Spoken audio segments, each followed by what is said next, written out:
চলে গেলেন যুদ্ধের ময়দানে।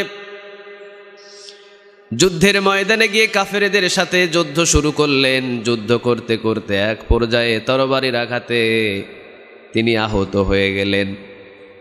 যুদ্ধের ময়দানে সাহাবীগুলো তাকিয়ে দেখছে এই লোকটা ছিল কাফের, কিন্তু সে আমাদের পক্ষে যুদ্ধ করছে।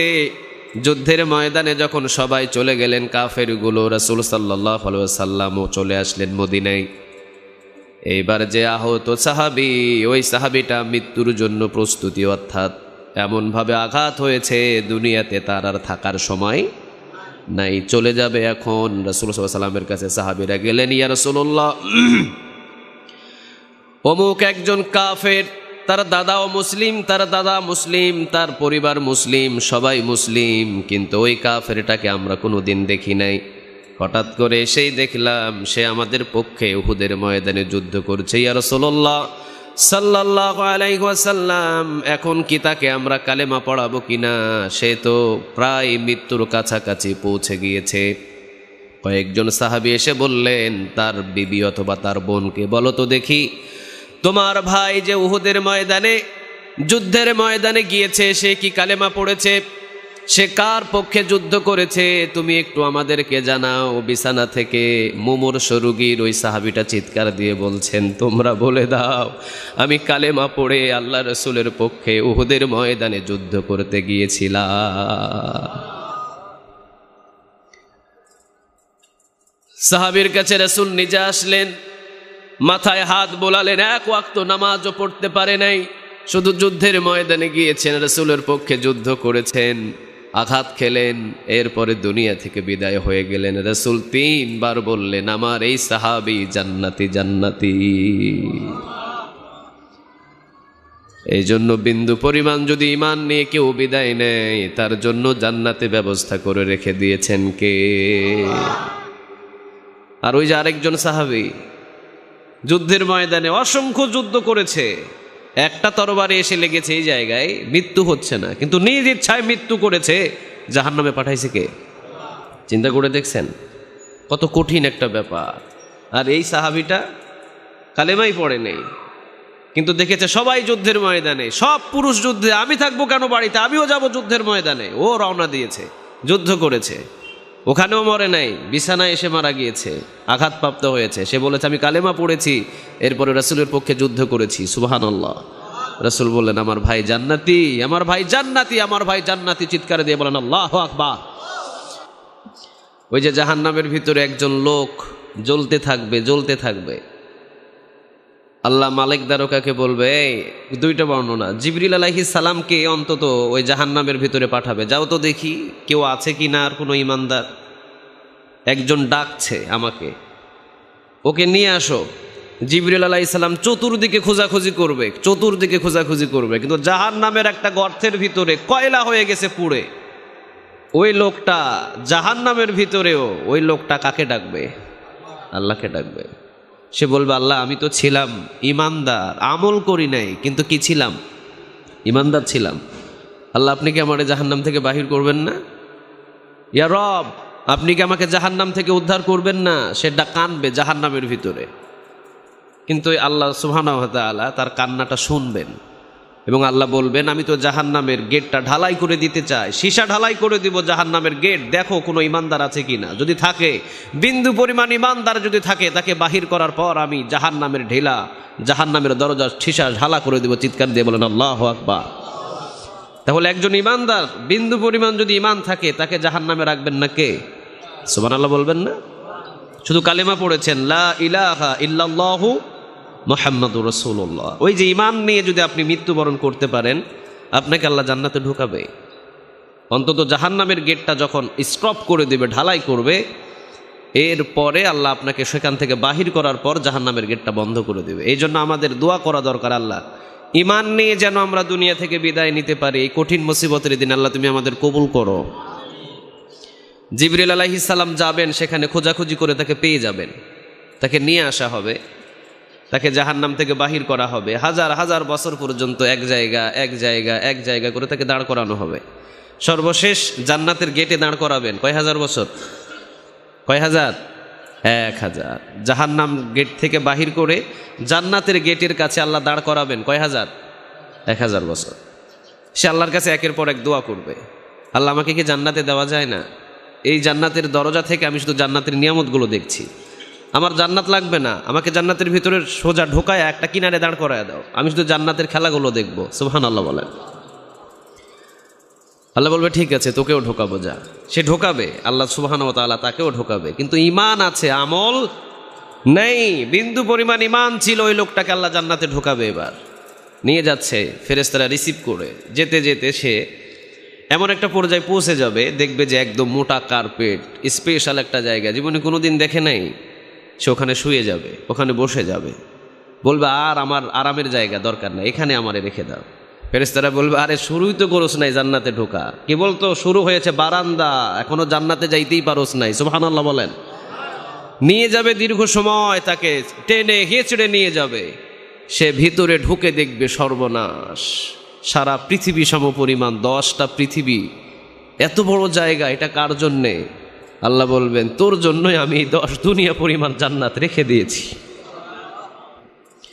শুধু ঈমান ছিল কিন্তু আমল ছিল না, কিন্তু তার জন্য 10 দুনিয়া সমপরিমাণ জান্নাতে জায়গা কে রেখে দিয়েছেন? আল্লাহ সুবহানাহু ওয়া তাআলা আমাদের সবাইকে ঈমানের উপরে মৃত্যু দান করুক। আরো জোরে বলেন আমিন।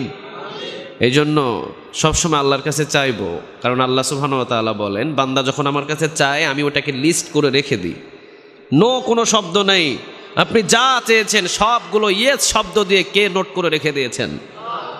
যা চেয়েছেন সবগুলো ইয়েস ইয়েস, দেব দেব দেব, সবগুলো নোট করা আছে।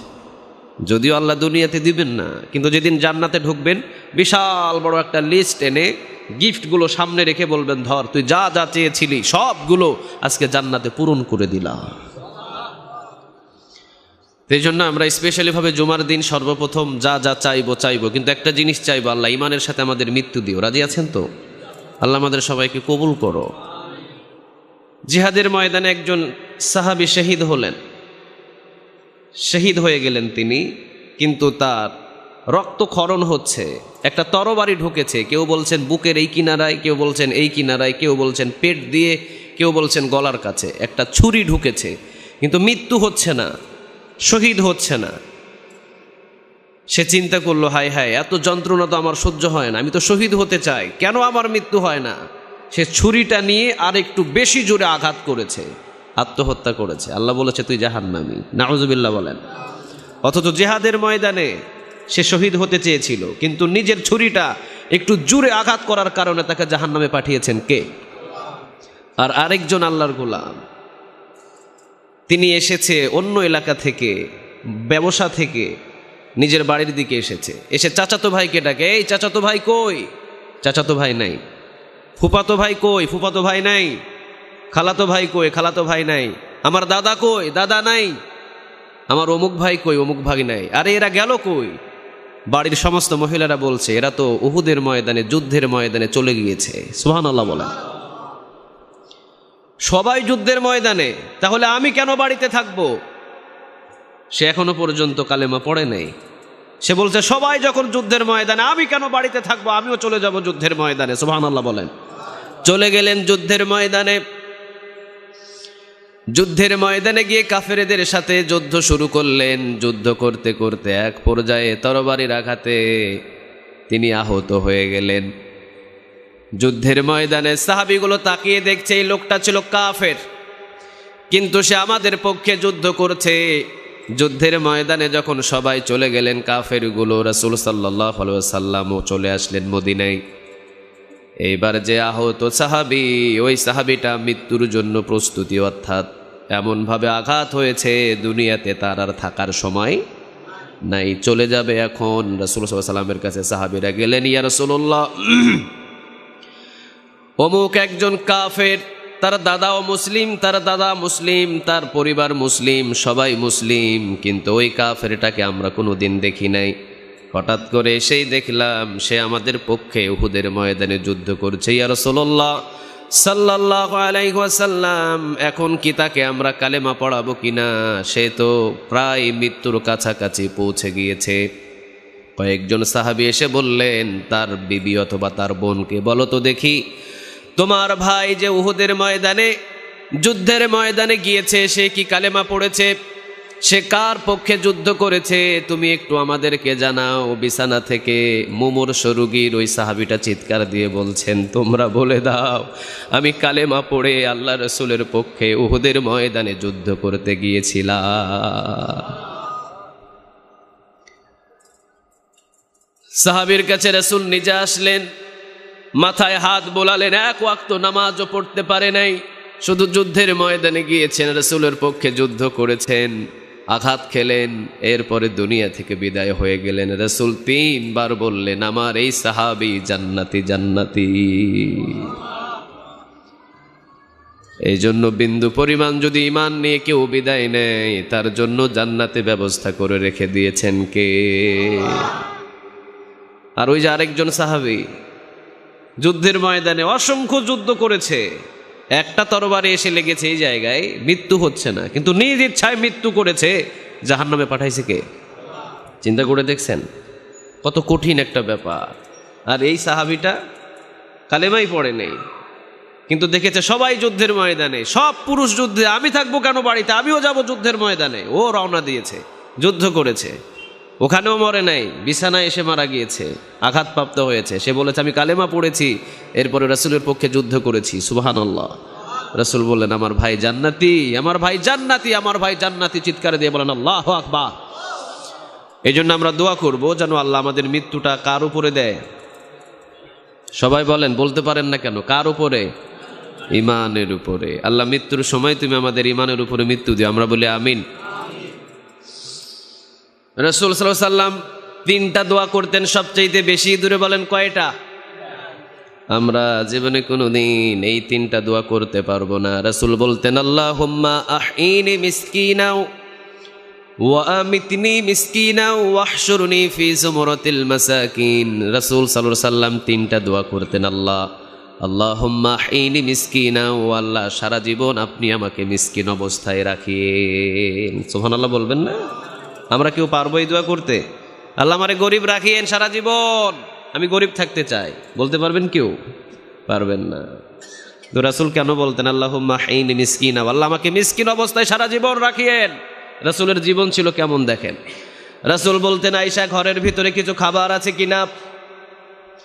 আয়েশা বলতেন, ইয়া রাসূলুল্লাহ সাল্লাল্লাহু আলাইহি ওয়াসাল্লাম, ঘরের ভিতরে পানি ছাড়া দ্বিতীয় কোনো খাবার নাই। রাসূল বললেন, আগামীকাল রোজা রেখে দিলাম। সুবহানাল্লাহ বলেন। খাবার নাই, রোজা রেখে দিলাম। রোজা থাকতেন আমার রাসূল, পরের দিন জিজ্ঞাসা করতেন, আয়েশা কোনো খাবারের ব্যবস্থা হয়েছে কিনা? আয়েশা বলতেন, আজকেও কোনো খাবারের ব্যবস্থা নাই। রাসূল বলতেন, আজকেও রোজা রেখে দিলাম। টানা রোজা রাখতেন, খাবার নাই রোজা রাখতেন। আর আমরা খাবার নাই, মেজাজ গরম, আল্লাহ আমারে কি দিল না, সবাই রে দিস, আমারে দেয় না, আল্লাহ আমারে দেখতেই পারে না, মেজাজ গরম। আর রাসূল বলতেন, খাবার নাই, রোজা রাখো। খুশি হবেন কে? সবাই বলেন। রাসূলের জীবনী নিয়ে, স্পেশালি জীবনী নিয়ে একদিন আলোচনা করব। রাসূলের 24 ঘন্টার আমল নিয়ে একদিন আলোচনা করবো ইনশাআল্লাহ। ওই 24 ঘন্টার আমলটা আমাদের প্রত্যেকের জীবনে সেট করব। যদি সেট করতে চান তাহলে আলোচনা করব, যদি না করেন আলোচনা করব না। আমিও সেট করব, আপনারাও সেট করবেন ইনশাআল্লাহ। একটা জুমা রাসূলের 24টা ঘন্টার আলোচনাটা আমরা নোট করে আলোচনা করব ইনশাআল্লাহ। তাহলে আজকে যেখানে আমার আলোচনাটা, প্রথম নাম্বার, ঈমানের সাথে যেন আমাদের মৃত্যু হয়, এই দোয়াটা করব কার সাথে? সহিহ বুখারীতে একটা হাদিস এসেছে, আপনি শুনলে অবাক হয়ে যাবেন। যুদ্ধের ময়দানে একজন সাহাবী আঘাতপ্রাপ্ত হয়েছে। তো মানুষ যখন বেশি রক্তক্ষরণ হয়, মেডিকেল সায়েন্স বলছে তার পিপাসা পায়, পিপাসা বেশি হয়। আগুনে যদি কারো শরীর জ্বলে যায়, সে পিপাসা বেশি পায়, কিন্তু পানি খাওয়ানো হয় না। দেখবেন যে ব্যক্তিটা আগুনে বেশি পুড়ে যায় শরীরের অংশ, বারবার সে পিপাসা পায়। তো ঠিক রক্ত যখন বেশি শরীর থেকে ক্ষরণ হয়, পিপাসা বেশি লাগে। সাহাবী চিৎকার দিয়ে বলছেন, পানি, মৃত্যুর আগে কে আমাকে 1 গ্লাস পানি খাওয়াতে পারবে? একজন সাহাবী পানির মশক নিয়ে দৌড় দিয়েছে, পানি ঢেলে দিবেন। পাশের ভাই আরেকজন চিৎকার দিয়ে বলছেন, আমাকে কে 1 গ্লাস পানি খাওয়াতে পারবে? আমি চলে যাচ্ছি দুনিয়া ছেড়ে দিয়ে, শহীদ হয়ে যাচ্ছি, আমাকে 1 গ্লাস পানি খাওয়াও। এবার এই সাহাবী, প্রথম সাহাবী বলছেন, আমাকে আগে দিতে হবে না, আমার পাশের ভাইকে আগে পানি খাইয়ে দাও। পাশের ভাইয়ের কাছে নিয়ে চলে গেছেন পানি। দ্বিতীয় ব্যক্তি পানি খাবেন, এমন সময় পাশ থেকে আরেকজন বলছে, আমাকে এক গ্লাস পানি খাওয়াও, আমি এক গ্লাস পানি খেতে চাই, আমিও শহীদ হয়ে যাচ্ছি, অসংখ্য পিপাসা লেগেছে আমার। দ্বিতীয় ব্যক্তি বলছে, আমার পিপাসার চাইতে আমার ভাইয়ের পিপাসা অসংখ্য বেশি লেগেছে, ওই ভাইকে আগে পানি খাওয়াও, ওই ভাই না পানি খাইলে আমি পানি খাবো না, আগে ওরে পানি খাওয়াও। নিয়ে গেলেন তৃতীয় ব্যক্তির কাছে, গিয়ে দেখেন তিনি শহীদ হয়েছেন। আসলেন দ্বিতীয় ব্যক্তির কাছে, তিনিও শহীদ হয়েছেন। আসলেন প্রথম ব্যক্তির কাছে, তিনিও শহীদ। পানির জায়গায় পানি আছে, ভালোবাসা সারা জীবন রয়ে গেছে। ঠিক না ভাই? ঠিক। এ সারা বিশ্ব একদিন জয় হবে মুসলমানদের। সারা বিশ্ব একদিন সেন্ট্রাল লিডারশিপ একজন আসবেন, ইমাম মেহেদী আলাইহিস সালাম। উনি সারা বিশ্বকে হাতের মুঠোয় নিয়ে নিবে। চিৎকার দিয়ে বলেন আল্লাহু আকবার। আমরা তার অপেক্ষমান। হাজার হাজার মুসলিমদেরকে গলা কেটে হত্যা করা হচ্ছে, হাজার হাজার মুসলমানের রক্তক্ষরণ হচ্ছে, কিন্তু এর পরেই যত রাত অন্ধকার হয় সুবহে সাদেক কাছে আগিয়ে যায়। ঠিক না ভাই? ঠিক। মা যখন গর্ভের ব্যথা বেড়ে যায়, নতুন মেহমান আসার সময় ঘনিয়ে আসে নাকি দূরে চলে যায়? মায়ের ব্যথা যত বেশি, নতুন মেহমান ঘনিয়ে আসার সময় তত কাছে আসে। মুসলমানদের রক্তক্ষরণ হচ্ছে। আজকে বিশ্বের ভিতরে যারা হাজার হাজার মুসলমানদের তাজ, যারা এক একটা দেশের প্রেসিডেন্ট, যারা আঙ্গুল তুলে তুলে আল্লাহ আল্লাহ রসুলের কথা বলেছেন, আজকে তাদেরকে গুলিবিদ্ধ করা হচ্ছে। রসুল সাল্লাল্লাহু আলাইহি সাল্লাম বলেছেন, যেই দেশের ক্ষমতাশীল হকের পথে থাকবে, ওদের রক্ত যখন জমিনে পড়বে, ওই জমিনটা মুমিনদের হাতে যেতে আর দেরি হবে না। আবার আরেকটা রসুল বলেছেন, যেই দেশের ভিতরে আলেমদের রক্ত জমিনে পড়বে, ওই দেশ আলেমদের হাতে যেতে দেরি হবে না। অতএব মুসলমানদের রক্ত যখন পৃথিবীর আনাচে কানাচে ঝরা শুরু হয়েছে, নাস্তিকরা মুসলমানদের রক্ত খরণ করার জন্য উঠে পড়ে লেগেছে। বুঝে নাও, আগামীর দিন ইসলামের দিন, আগামীর দিন কোরআনের দিন, আগামীর দিন মসজিদের ইমামদের দিন। চিল্লায়া বলো ঠিক কিনা? মসজিদের মুসল্লি, মসজিদের ইমামরাই সারা পৃথিবীটাকে শাসন করবে ইনশাআল্লাহ। আল্লাহ তুমি কবুল করো। আরো জোরে বলেন আমিন। সূরা লোকমান, কোন সূরা মনে আছে আপনাদের? লোকমান কি ছিলেন? কি ছিলেন? একজন ওলি ছিলেন। লোকমান আলাইহিস সালাম তার নিজের ছেলেকে কি নসিহত করলেন? ওয়াইজ ক্বালা লুকমানু লিইবনিহি ওয়া হুয়া ইয়াইযুহু ইয়া বুনাইয়া লা তুশরিক বিল্লাহ। বাবা, খবরদার শিরক করিস না। আপনার ছেলেকে আপনি প্রেসিডেন্ট বানাতে পারেন, আপনার ছেলেকে আপনি ডাক্তার বানাতে পারেন, আপনার ছেলেকে আপনি ইঞ্জিনিয়ার বানাতে পারেন, কিন্তু আপনার ছেলেকে এই নসিহতটা করার দরকার আছে না নেই? বাবা, শিরক করিস না জীবনে কোনোদিন। আচ্ছা, আপনার ছেলে একটা বড় ডাক্তার, আপনার ছেলে লক্ষ কোটি টাকার মালিক, আপনার ছেলে প্রেসিডেন্ট, আপনার ছেলে বাংলাদেশের প্রধানমন্ত্রী, কিন্তু আপনার ছেলে শিরক করে, আপনার ছেলে কি জান্নাতে যেতে পারবে? কথা বলেন, পারবে? পারবে না। তাহলে বোঝা যায় প্রেসিডেন্টের চাইতে, এরপরে অসংখ্য শিক্ষিতর চাইতে, ইঞ্জিনিয়ারের চাইতে, ডাক্তারের চাইতে, সব চাইতে প্রথম নাম্বার আপনার ছেলের প্রয়োজন, সেটা হলো বাবা খবরদার কি করিস না, শিরক করিস না। কারণ ছেলে যদি অসংখ্য ক্ষমতাশীল হয় আর যদি শিরক করে, তাকে জান্নাতে নিয়ে যাওয়ার মতো পৃথিবীর কারো ক্ষমতা নেই। সালাম বললেন, বাবা তুমি যাই হও, তুমি যেটাই করো বাবা, তুমি ব্যবসায়িক হও, তুমি ইঞ্জিনিয়ার হও, তুমি ডাক্তার হও, লা তুশরিক বিল্লাহ, খবরদার শিরক করো না বাবা। শিরক করলে তোমারে জান্নাতে নিয়ে যাওয়া লোকমান কেন, লোকমানের বাবার বাবাও পারবে না। চিৎকার দিয়ে বলেন ঠিক কিনা? এই জন্য আমাদের সন্তানদেরকে বলবো, বাবা তুই যাই কর, শিরক করিস না। তো শিরক সম্পর্কে আমরা আলোচনা শুনেছি না? ইন্নাল্লাহা লা ইয়াগফিরু আইয়ুশরাকা বিহি ওয়া ইয়াগফিরু মা দুনা যালিকা লিমান ইয়াশা। আল্লাহ ইচ্ছা করলে সব গুনাহ মাফ করে দিতে পারেন, কিন্তু মাফ করবে না কোন গুনাহ? সবাই বলেন শিরকের গুনাহ। ওয়া মান ইউশরিক বিল্লাহ ফাকাদ ইফতারা ইসমান আযীমা। আল্লাহ বলেন আমি শিরকের গুনাহ মাফ করব না, বাকি গুনাহগুলো আমি মাফ করে দিব। কত গুনাহ করেছিস? ইয়া ইবাদি লাউ আতাইতানি বিকরাবিল আরদি খাতায়া। কিয়ামতের দিন যদি পাহাড় পরিমাণ কেউ গুনাহ নিয়ে আমার সামনে দাঁড়ায়, আমি আল্লাহ আরশ পরিমাণ দয়া মায়া নিয়ে তোর সামনে হাজির হয়ে তোর গুনাহ মাফ করে দিব। লাইন আশরাকতা লা ইয়াহবাতান্না আমালুক। তবে খবরদার শিরকের গুনাহ থাকা চলবে না, কারণ শিরকের গুনাহ থাকলে যত আমল করছো সবগুলো বরবাদ করে দিবে কে? এই জন্য শিরকের গুনাহ ছাড়া যদি কেউ গুনাহ বেশি নিয়ে উঠে পাহাড় পরিমাণ, কিয়ামতে কে মাফ করে দিবেন? আল্লাহ। তাহলে শিরক কয় প্রকার? কয় প্রকার? শিরকে আকবার, শিরকে আসগার। একটা হলো বড় শিরক, আরেকটা হলো ছোট শিরক। শিরকে আকবার কয় প্রকার? 3 প্রকার। আশিরকু ফির রুবুবিয়্যাহ, আশিরকু ফিল উদুদিয়্যাহ, আশিরকু ফিল আসমাই ওয়াস সিফাত। এই যে গত জুমায় আমরা আলোচনা করেছিলাম, আর শিরকু ফির রুবুবিয়া, মানে রবের খাতিরে শিরক, আল্লাহরে ছাড়া অন্য কাউরে রব মানছেন না, এরকম হিন্দুদের ভিতরে আছে দেখবেন। ওই রবে পানি দেয়, ওই রবে বিদ্যা দেয়, ওই রবে ধান ফসলের ভিতরে স্বাদ ঢোকায়া দেয়, ওই রবে এই দেয়, ওই রবে ওই দেয়। এই যে 33 কোটি রব, 33 কোটি দেবতা, কিন্তু আল্লাহরে তারা মানে, ভগবান বলে। তারপরেও একজন খোদা বানাইছে তারা। এই খোদার এই খোদা ওই এরিয়া চালায়, ওই খোদা ওই এরিয়া চালায়। গত জুমায় বলছিলাম না, ঢাকা ঢাকেশ্বরী মন্দির থেকে বড় একজন, তাদের মূর্তির গলা থেকে 100 ভরি স্বর্ণের চেন চুরি হয়ে গেল। ওখানে ঢাকা ঢাকেশ্বরী মন্দিরে শত শত দেবতা রাখছে, কিন্তু একটা দেবতাও টের পেল না আসলে সেই স্বর্ণের মালাটা কে নিয়ে গেল। তাহলে আসলে এগুলা কি কামিলা না আকামিলা? আকামিলা, কামিলা নয় এগুলো। এই জন্য আশিরকু ফির রুবুবিয়া, রব হিসাবে পৃথিবীর কাউকে মানা যাবে না। রব আমাদের কয়জন?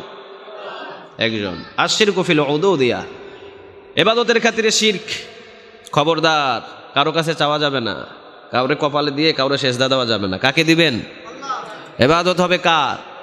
আশিরকু ফিল উদুদিয়া, মানে ইবাদত আল্লাহর জন্য। এরপরে আশিরকু ফিল আসমাই ওয়াস সিফাত, আল্লাহ বলে পৃথিবীর কাউকে ডাকা যাবে না। আল্লাহ আমাদের কয়জন?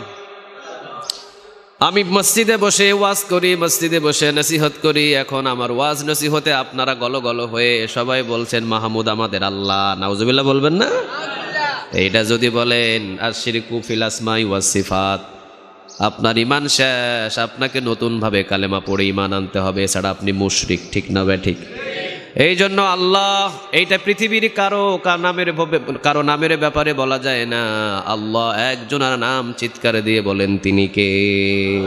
উনি আমাদের রব, উনি আমাদের মালিক, উনি আমাদের আল্লাহ। আল্লাহ বলে পৃথিবীতে আর কাউকে সম্বোধন করে ডাকা যাবে না। এরপরে আশিরকু ফিল আসমাই ওয়াস সিফাত, এই জন্য আল্লাহ বলে পৃথিবীর কাউকে ডাকা যাবে না। প্রথম নাম্বার শিরক, 2 প্রকারের ভিতরে শিরক আকবার আর শিরক আসগার। এইটা হলো সবচাইতে ছোট ছোট শিরক।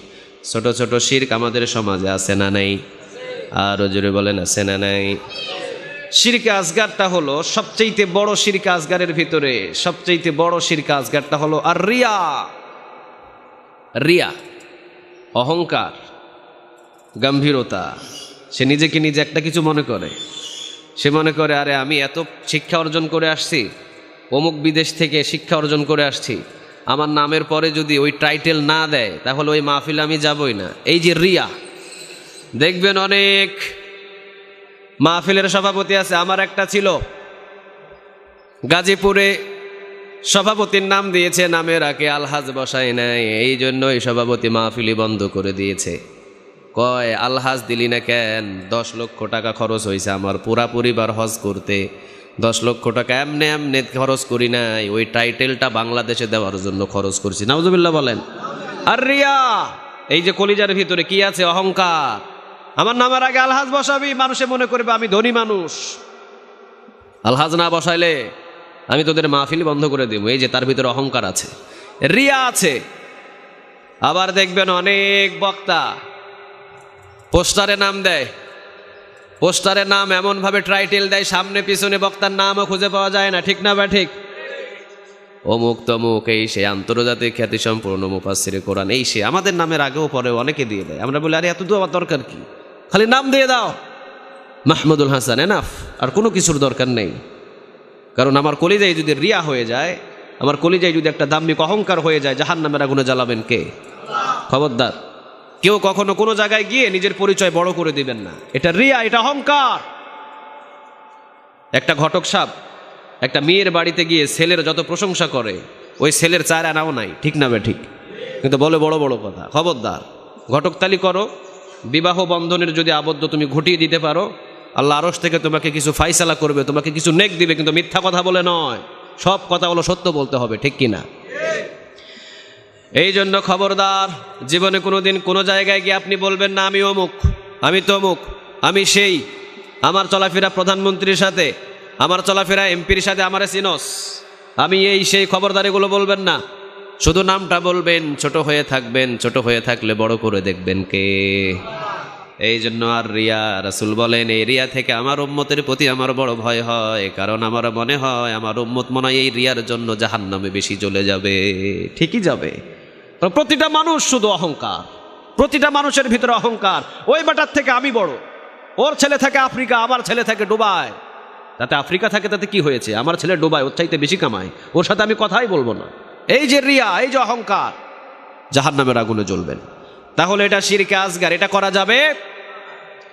দ্বিতীয় নম্বর শিরকে আসগার হলো আল্লাহর নাম ছাড়া অন্য কারো নামে কসম খাওয়া।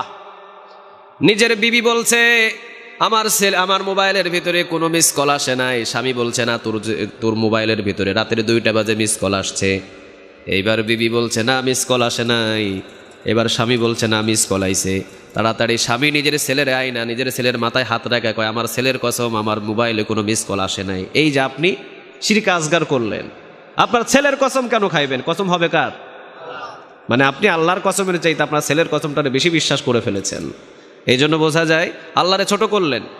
এই জন্য আল্লাহ বলছেন কসম পৃথিবীর কারো হবে না, কসম হবে কার? আপনি যদি কোনো মানুষকে কোনো বিশ্বাস করাতে চান, আপনি সাথে সাথে বলবেন ওয়াল্লাহি, মানে আল্লাহর কসম, আল্লাহর কসম করে বললাম এই কাজটা আমি কোনোদিন করি না। আমাদের সমাজে কি আছে জানেন? আমাদের সমাজে পার্লামেন্টে ভুল একটা কাজ করে, যাহা বলিব সত্য বলিব, সত্য বই মিথ্যা বলিব না। এই যে কোরআনের উপরে হাত রাইখা কইতেছি, যাহা বলিব সত্য বলিব, সত্য বই মিথ্যা বলিব, শিরকে আসগার হচ্ছে এখানে। কারণ কোরআনের উপরে হাত রেখে নয়, এখানে বলার দরকার ছিল যাহা বলিব সত্য বলিব, সত্য বই মিথ্যা বলিব না, আল্লাহর কসম করে বললাম। এইটা বললে আপনার একবারে ঠিক ছিল, কারণ কোরআন টাকার কিতাব। এই কোরআনটাও আল্লাহর বড় নয়, এই কোরআনটাও একদিন পৃথিবী থেকে উঠিয়ে নিবেন কে? আল্লাহ যতদিন রাখবেন দুনিয়াতে রাখবেন, আবার উঠিয়ে নিবেন। তাহলে কোরআনের চাইতে বড় একজন, চিৎকার দিয়ে বলেন তিনি কে? তাহলে আজ শিরকে আসগার আরেকটা কি পাইলাম? আল্লাহ ছাড়া কারো নামে কসম খাওয়া যাবে।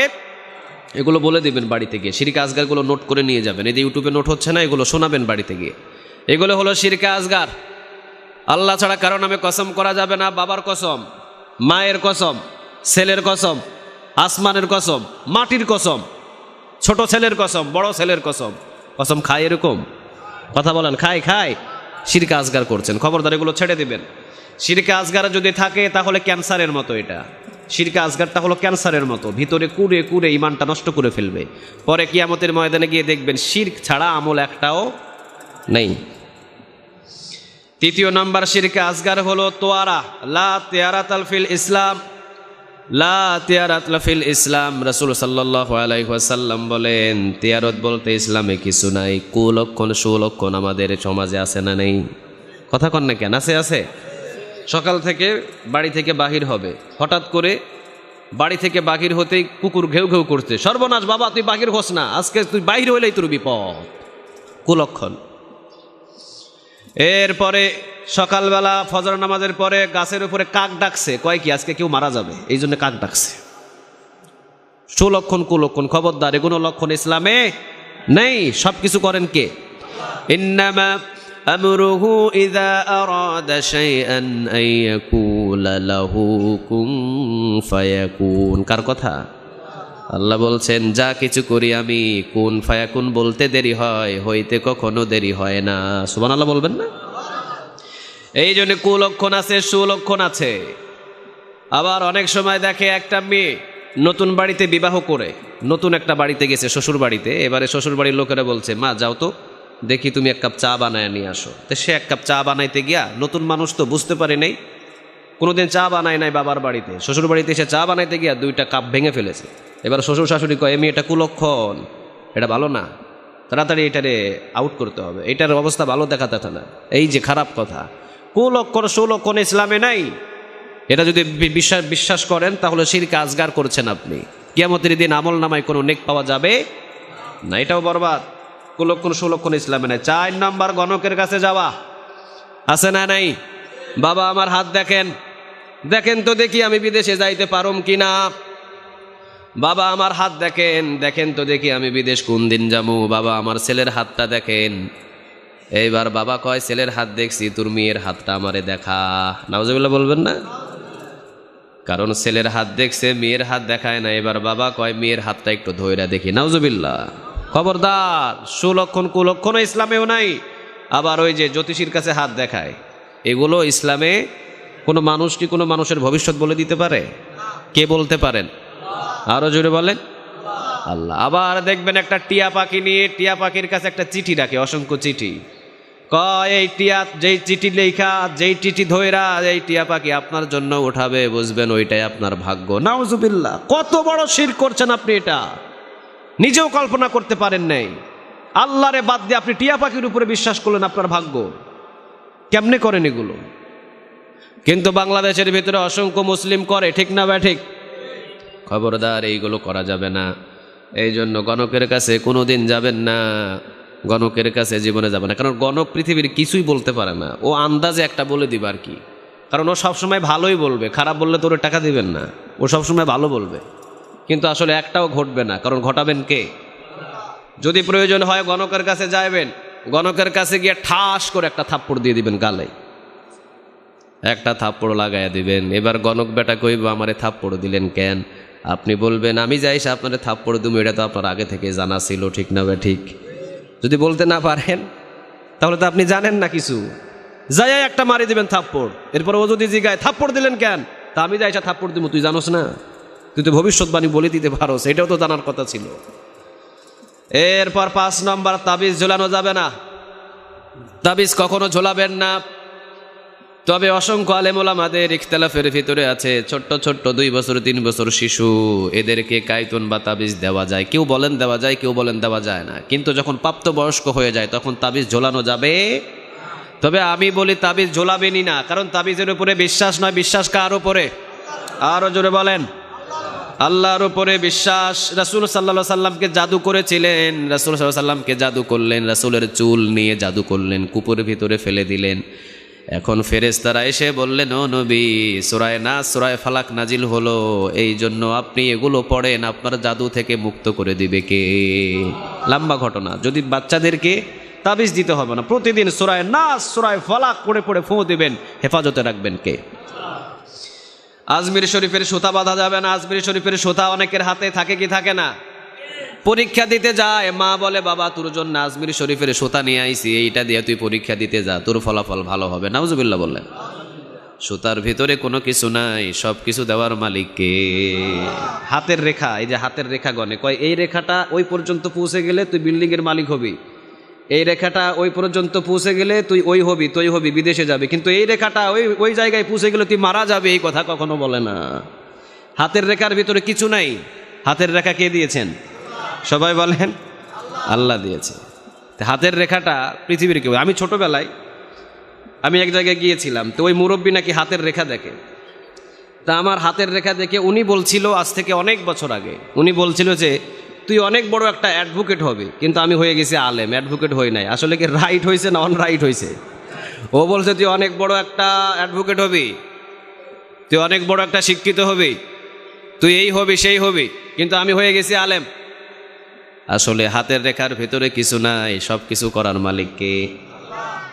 এরপরে 6 নম্বরে শিরকে আসগার আছে। ইঁদুরের গর্তের কাছে গিয়া দাঁত, ছোট বাচ্চাদের যখন দাঁত উঠে, অনেক মা বোনেরা বলে এই ছোট্ট দাঁতগুলো নিয়ে ইঁদুরের গর্তের কাছে দিয়া বলবি, ইঁদুর মামা তোমার দাঁত আমারে দাও, আমার দাঁত তুমি লাও।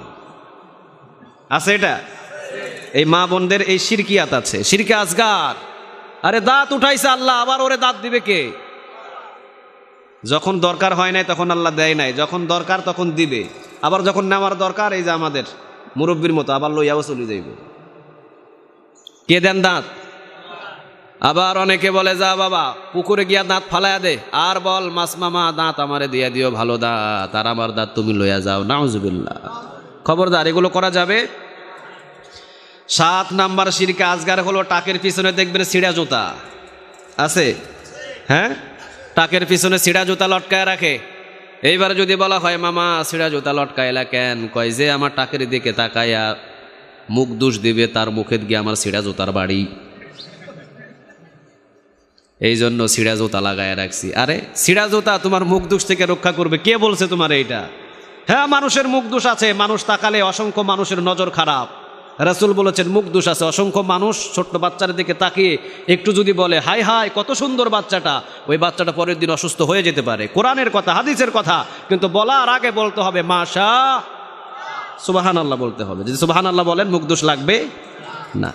আপনি সুন্দর গঠন, বিদেশ থেকে আসছেন, খুব সুন্দর চেহারা, বিদেশে এসির ভিতরে কাজ করেছেন, বাংলাদেশে আসছেন, হাই হাই আমাদের বল্টু মিয়া কত সুন্দর হয়েছে দেখো, এক সপ্তাহ পর শরীর শেষ, চেহারা শেষ, মুখ দোষ লেগে গেছে। হ্যাঁ লাগছে, কিন্তু ওই যে মুখ দোষ লাগছে বলার আগে যদি বলতো মাশাআল্লাহ আমাদের আব্দুল গফফার কত সুন্দর হয়েছে, তাহলে মুখ দোষটা লাগবে। এই জন্য আপনাকে মাশাআল্লাহ ব্যবহার করতে হবে। আর যদি মুখ দোষ লেগেই যায়, সূরাতুল ফাতিহা পড়ে 3 বার দম করে পানি খাবেন, সব মুখ দোষ দূর করে দিবে কে? কিন্তু টাকের পিছনে ছিঁড়া জুতা লটকায় রাখে, কয় ছিঁড়া জুতা আমার টাকেরে বাঁচাবে। হাই হাই, এত কোটি টাকার টাক তুমি ছিঁড়া জুতার উপরে ভরসা করলা, ভরসা করতে হবে কার?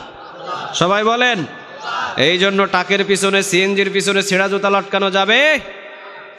8 নম্বর, বাচ্চাদের কপালে কালো টিপ। আচ্ছা, এটা কালো টিপ লাগায় দেয়, এই পাশে ওই পাশে কালো টিপ লাগায়, এগুলো কালো টিপ লাগানো যাবে না। এই কালো টিপ, এগুলো অনেকে মা বোনেরা বলে কালো টিপ লাগায় দিলাম আমার বাচ্চা সব থেকে হেফাজতে থাকবে। না, হেফাজতে রাখবেন কে? রাসূল বলেন প্রত্যেকটা মানুষের হেফাজতের জন্য যখন একটা বান্দাকে আল্লাহ জন্ম দেন, 70 জন ফেরেশতা তার হেফাজতের জন্য আল্লাহ নিযুক্ত করে দেয়। আমাদের বেশি ভালোবাসেন কে? এইটা বর্ণনা করলে লম্বা ঘটনা। 20 জন ফেরেশতা শুধু বডির ভিতরে আল্লাহ রেখে দিয়েছেন। কেউ আঘাত করতে আসবে, ওই ফেরেশতাগুলো বাধা দেবে। সুবহানাল্লাহ বলবেন না? দেখবেন সোজা একটা রড চোখের দিকে আসে, সাইড দিয়ে চলে যায়, লাগে না। প্রতিটা অঙ্গে অঙ্গে ফেরেশতা আছে, কয় ইস আর একটু হলে তো চোখটা শেষ হয়ে যেত। আরে হবে না, কারণ চোখের ভিতরে ফেরেশতা রাখছেন কে? আল্লাহ। তো এই জন্য খবরদার বাচ্চার কপালে টিপ দিবেন না, টিপের উপরে বিশ্বাস করা যাবে না, কারণ আল্লাহ সুবহানাহু ওয়া তাআলা আপনার সন্তানকে হেফাজতের জন্য ফেরেশতা নিযুক্ত করেছে। চিৎকার দিয়ে বলেন আল্লাহু আকবার। 9 নম্বর, শিরকে আসগার আমরা বাহির করেছি। পরীক্ষার দিনে সকালে ডিম খাওয়া যাবে না। অনেকে বলে, কয় ডিম খাইলে তুই কিন্তু ডিম পাইবি। পরীক্ষার দিন সকালে ডিম খাইবি না, ডিম খাইলে কিছু লিখতে পারবি না, তুই ডিম খাস না। সকালে মাও ডিম খাওয়ায় না, বাবাও ডিম খাওয়ায় না, কয় তুই পরীক্ষার দিনে যদি ডিম খাস তাহলে ডিম পাইবি বাবা, তুই ডিম খাস না। কিন্তু ডিম খাওয়া যাইবেন, আরো সফল হবেন। এটা হলো শিরকে আসগার। 10 নম্বর, সবাই বলে, অনেক মুরব্বী বলে, বাবা জটকলা খাস না, তুই জটকলা খাস না কেন? তুই যদি জটকলা খাস তাহলে তোর কিন্তু জোড়া জোড়া বাচ্চা হইব। অনেক মা বোনদেরকে জটকলা খাইতে দেয় না, ঠিক না? ঠিক। আরে জটকলা খাইলে তো আরো ভালো। একবার 50-50 1 লাখ টাকা লাগে 2টা বাচ্চা করতে, তো একসাথে 2টা হইলে আরো ভালো না? একসাথে 2টা হয়ে গেল, সমস্যাই নাই। 50-50 2বার পেটও কাটা লাগলো না, একসাথে 2টা। খুঁজে খুঁজে জটকলা খাইবেন। জটকলার ভিতরে যমজ বাচ্চা হয় না, যমজ বাচ্চা দেওয়ার মালিক কে? আগে যমজ বাচ্চা হইতো না। সাহাবীদের আমলে এমন কথা শোনা যায় নাই যমজ বাচ্চা হয়েছে, খুব কম। কিন্তু এখন যমজ না, এখন 7টাও হয়। কয়টা? কেন 7টা হয়? হিকমতের সাথে বলতে হয়, যেদিন থেকে 1টার বেশি নয়, 2টার বেশি নয়, 1টা হলে ভালো হয়। এই যে স্লোগানটা শুরু করেছে, 2টার বেশি নয়, 1টার বেশি নয়, 2টার বেশি নয়, 1টা হলে ভালো হয়। যেই দিন থেকে এই স্লোগান শুরু করছে, আল্লাহ কয় 1টা যখন লইবি 1টার ভিতরে 7টা দিয়ে দিমু। 1টা লইবি না, 1টার ভিতরে এখন 7টা। আর আপনাদের ফেনী শহরের ভিতরে কয়েকদিন আগে 4টা না 5টা একসাথে হয়েছে, এই ফেনী শহর, এই জায়গায়। তো চিন্তা করেন, যেদিন থেকে ওই স্লোগান শুরু হয়েছে সেই দিন 1টার ভিতরে 5টা ঢুকাইছে কে? এই জন্য জটকলা 1টা না 10টা খাইবেন। একসাথে যদি 10টা জটকলা থাকে খাইবেন, যমজ দেওয়ার মালিক আল্লাহ। কিন্তু জটকলা খাইলে যে যমজ বাচ্চা হবে, এটা শিরকে আসগার, এটা কখনো বিশ্বাস করা যাবে। আবার দেখবেন 11 নম্বর, হাত চুলকালে টাকা আসে। অনেকে বলে আছে আছে, কয় হাত চুলকায় টাকা আসে, শিরকে আসগার, এটা কখনো ইসলামের কথা নয়। 12 নম্বর, মাথার উপরে 2টা গিটি থাকলে কয় 2টা বউইব। এই জন্য অসংখ্য দাদিদেরকে লাগায়া দেয়। ছেলে যখন মেয়েকে দেখতে আসে, ছেলে যখন মেয়েকে পছন্দ হয়, এইবার অসংখ্য মুরব্বী কয়, ও দাদি আপনি তো যায় ছেলের মাথার গিট্টি 2টা গইনা আসেন, দেখেন 2টা গিট্টি থাকলে ওর সাথে মাইয়া বিয়া দিব না। 2টা গিট্টি থাকলে 2টা বউইব। দাদি মাথার গিট্টি গইনা দেখেন, যদিও এইদিকে না, এগুলো আছে রংপুর, দিনাজপুর, ওই লাইনগুলোতে বেশি। মাথার গিট্টি গনেন, মাথার গিট্টি যদি ছেলের 2টা হয় তাহলে 2টা বিয়ে করবো, ওই ছেলের সাথে মেয়েকে বিয়ে দেওয়া যাবে না। আর 1টা গিট্টি থাকলে দিয়া দিব। কিন্তু অসংখ্য নজির আছে, 1টা গিট্টি আলা 10টা করছে, করে নাই? এখানে গিট্টি গনবো নাকি যাদের 2টা বউ আছে? না, এখানে 2টা বউওয়ালা কেউ নাই। মাথার গিট্টি গয়না দেখেন, গিট্টি নাই কিন্তু 2টা করে ফেলছে। এই জন্য গিট্টির উপরে বিশ্বাস করা যাবে। আল্লাহ আমাদের সবাইকে হেফাজত করুক, আর জোরে বলেন আমিন। এই জন্য শিরকে আসগার থেকে আল্লাহ আমাদের সবাইকে হেফাজত করুক। তবে শিরকে আসগার তাওবা করলে আল্লাহ মাফ করে দিবে। তাওবা করলে কি করবে? মাফ করবে। ওয়াখির দাওয়ানা আলহামদুলিল্লাহি রাব্বিল আলামিন। যারা সুন্নত পড়েন নাই সুন্নত আদায় করে নিন।